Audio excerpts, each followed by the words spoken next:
I used to work for a marketing agency that did about $20 million in annual revenue. Do you know उसके majority customers उन्हें कहाँ discover करते थे? LinkedIn पर। लेकिन एक सरप्राइजिंग बात थी, उस एजेंसी के पास लिंक्डइन कंपनी पेज था, लेकिन जो रियल एक्सपोजर और एंगेजमेंट आता था वो आता था फाउंडर के पर्सनल लिंक्डइन पेज से। फाउंडर के 4x ज्यादा फॉलोअर्स थे कंपेयर टू कंपनी पेज, और उनके पोस्ट 10 to 20x ज्यादा लोगों तक पहुंचते थे। तो इसका रीजन क्या है? क्या लोग कंपनी पेजेस को इग्नोर कर देते हैं या फिर कुछ हो? आज के सेशन में हम बात करेंगे कि आपकी सोशल मीडिया स्ट्रेटजी में पर्सनल पेजेस और कंपनी पेजेस का क्या रोल होता है। ये समझने के बाद आप डिसाइड कर पाएंगे कि आपको पहले किस चीज पर फोकस करना है, क्योंकि ideally at the end focus तो आपको दोनों चीजों पे करना ही पड़ेगा। सबसे पहले समझिए कि founders personal page company page से बेटर क्यों परफॉर्म करते हैं, राइट? सिंपल आंसर ये है, लोगों के साथ एंगेज करना प्रेफर करते हैं, ब्रांड्स के साथ नहीं। एक पर्सनल पेज एक ह्यूमन टच ऐड करता है जो बायर्स के साथ ट्रस्ट बिल्ड करता है, करेक्ट? जब एक फाउंडर या एक टीम मेंबर अपनी पर्सनल जर्नी, इंसाइट या एक्सपीरियंस शेयर करता है तो वो ज्यादा रिलेटेबल लगता है, और इसी वजह से लोग ज्यादा एंगेज भी करते हैं, राइट? आप भी इसका फायदा उठा सकते हैं, आप बिल्ड कर सकते हैं पर्सनल ब्रांड, आप फाउंडर या सीईओ की प्रोफाइल बना सकते हैं, या जो आपके की टीम मेंबर्स हैं, सब्जेक्ट मैटर एक्सपर्ट हैं, उनकी प्रोफाइल बना सकते हैं। लेकिन ये पर्सनल ब्रांड तभी इंपैक्टफुल साबित होगा अगर वो इंसान जिसकी भी आपने पर्सनल ब्रांड प्रोफाइल बनाई है वो जेन्युइनली आपके बिजनेस के साथ अलाइंड हो और उन्हें एक्सपर्टीज हो उस फील्ड में, तभी लोग एंगेज करेंगे। कंपनी पेजेस का रोल भी इंपॉर्टेंट है। एक्चुअल में you are building a company, right? You are building a brand, लेकिन वो ज्यादा चैलेंजिंग होता है। आपको एक कंसिस्टेंट ब्रांड वॉइस मेंटेन करनी होती है जो काफी टाइम और एफर्ट डिमांड करता है, राइट? फर्स्ट आपको सोचना पड़ता है कि आपकी टोन, मैसेजिंग और विजुअल्स कैसे होने चाहिए। Second, people feel less connected to faceless brand as compare to individuals, right? इसीलिए पर्सनल पेज शुरू करना ज्यादा इजी होता है, क्योंकि वहां आपको नेचुरल वॉइस मिलती है, लिखने का फ्रीडम होता है, राइट? हाउ यू टॉक, और वो ज्यादा रिलेटेबल लगता है, राइट? अब बात करते हैं हम रोल ऑफ कंपनी पेजेस। अगर आप अपने मैक्सिमम कंटेंट पर्सनल पेजेस से शेयर करते हैं तो इसका मतलब ये नहीं कि कंपनी पेजेस का कोई रोल नहीं है। कंपनी पेजेस को आप एक डिजिटल बिजनेस कार्ड की तरह समझिए, राइट?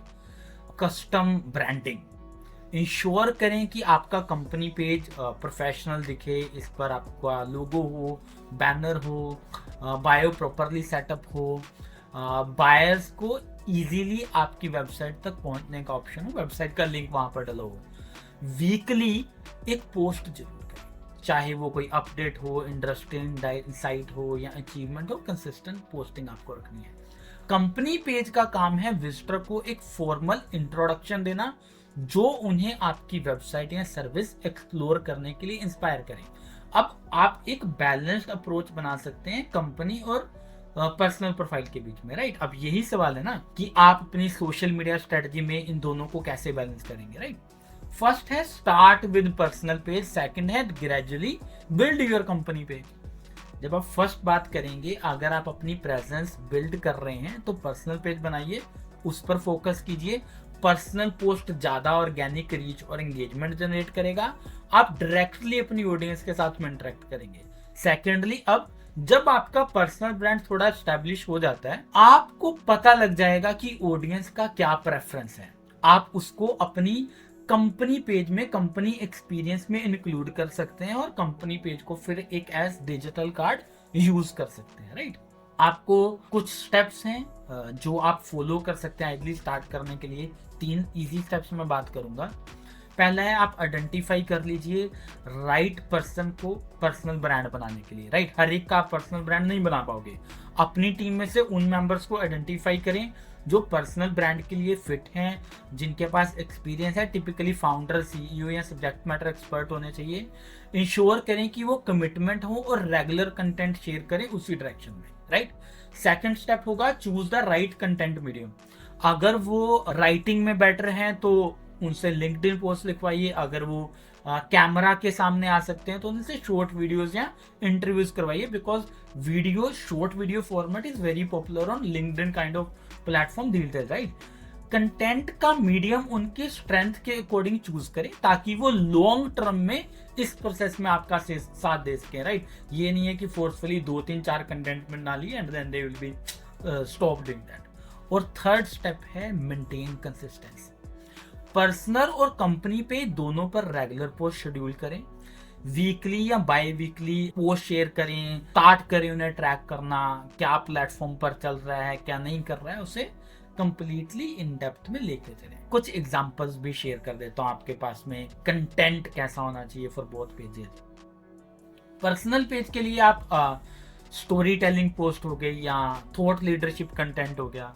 फाउंडर के एक्सपीरियंस और चैलेंजेस के बारे में लिख सकते हैं। Example, how we closed our first B2B client without spending demo ads. तो जो लोग होंगे या फेलो फाउंडर्स होंगे या एस्पायरिंग फाउंडर्स होंगे, एंटरप्रेन्योर्स होंगे, वो उस पोस्ट को पढ़ना पसंद करेंगे, राइट। इंडस्ट्री इंसाइट या ट्रेंड्स के बारे में अपने ओपिनियन शेयर कर सकते हैं। Thought leadership content, this would be good idea. और कंपनी पेज के लिए आप माइलस्टोन हो गई, अचीवमेंट्स होगी, केस स्टडी होगी, राइट। बिजनेस के अपडेट्स या अवार्ड्स के बारे में शेयर करें। For example something like proud to announce we are partnered with XYZ company या we won this kind of award, right? Share करें how your product or service helped a client to solve a problem, case study, right? To conclude on it, आपकी जो social media strategy है, right, उसके लिए personal और company page दोनों important है, लेकिन अलग अलग रोल प्ले करते हैं। पर्सनल पेजेस आपके ब्रांड का ह्यूमन साइड दिखाते हैं और डायरेक्ट एंगेजमेंट बढ़ाते हैं। कंपनी पेजेस आपका फॉर्मल इंट्रोडक्शन देंगे और ब्रांड कंसिस्टेंसी मेंटेन करेंगे, राइट। अब अपनी टीम में पर्सनल ब्रांड के लिए बेस्ट फिट कैंडिडेट को आइडेंटिफाई करना शुरू कीजिए, राइट। उनकी स्ट्रेंथ के अकॉर्डिंग उनकी जर्नी शुरू करवाइए।